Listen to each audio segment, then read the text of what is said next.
Hi guys, I'm Lex with commentsection.com. In this clip, we're going to be talking about Apple stock and what to expect in the upcoming new year, along with a bold acquisition we think is on the horizon.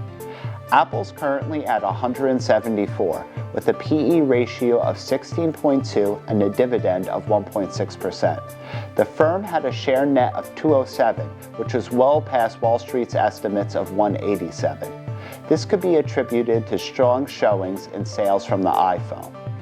More good news for holders of Apple stock was that revenues in its service segment hit a historical high for the company of $8.5 billion. This area of their business includes things such as Apple Pay, Apple Care, and the App Store. Internationally speaking, Apple has done well this year in key markets such as China, which has had stale revenues up until presently. On the year-to-year basis, we see sales have climbed by 12% in this key market, mainly due to great sales in the iPad.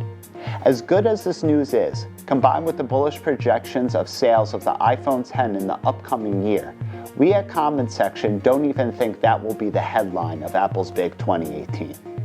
The thing that's going to stir the pot up the most will come in the form of a major acquisition. Up until this point, Apple has been underwhelming when it has come to the procurement of other firms.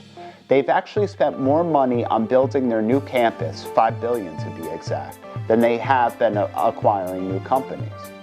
Amazon, by comparison, has made major moves in buying Whole Foods and is currently looking to secure world domination by acquiring Target and possibly its own airline service such as FedEx. We believe that Apple's frugality in the acquisition department is not through lack of interest, but rather by design. Apple has $252 billion in overseas cash to repatriate, and they need to do something with it. Apple from inception has been a content-oriented company, besides just a firm that makes beautiful devices. Think of all the operating systems, programs, and platforms that have made Apple creating, procuring, and selling content. Steve Jobs once said, "The process is the content," and that's ultimately the downfall of IBM. IBM has the best process people in the world. They just forget about the content. In my career, I find the best people are the ones that really understand the content. If Cook and the next generation of Apple are to follow the prophetic words of their late founder, they will use their repatriated funds to purchase a company that is on the forefront of content. Obviously, a lot of analysts believe this will come in the form of Apple purchasing Netflix, with Citibank even giving it a 40% chance of happening. Although a pickup of this kind would seem monumental by anybody's standards, we think Apple has even loftier ambitions. This would come in the form of Apple acquiring Disney. It would make sense on several levels. Firstly, Disney has a market cap of $169 billion, making it almost double Netflix's $88 billion market cap. However, Disney's market cap is actually much more justifiable when you factor in the sheer amount of household franchises and the catalog of content that has been produced over 100 years, nearly a century.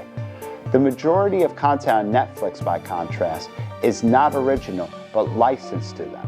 So from a strictly content-oriented standpoint, it can't match Disney on any level. Netflix's market cap, by contrast, is mostly built upon the first streaming service and the innovations it's built on its platform. Keep in mind, Disney has no streaming service or online platform exclusive to putting out its content as of present time. However, this aspect is not valuable to Apple, since they have the capacity to build any stream and any content they want, which they're already doing through Apple Music.